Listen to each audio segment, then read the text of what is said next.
Я с большим удовольствием присоединяюсь к акции, проводимой ЕСИА в рамках Года литературы, и прочитаю одно из любимых своих стихотворений Андрея Дементьева «Никогда ни о чем не жалейте».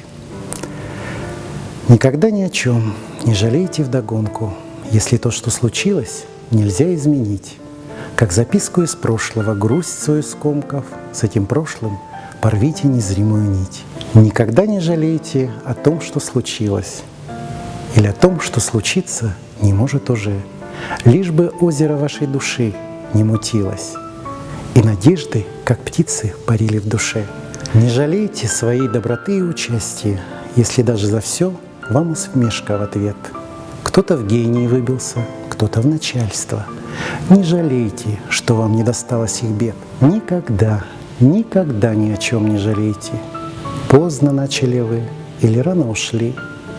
Кто-то пусть гениально играет на флейте, но ведь песни берет он из вашей души. Никогда, никогда ни о чем не жалейте, ни потраченных дней, ни сгоревшей любви.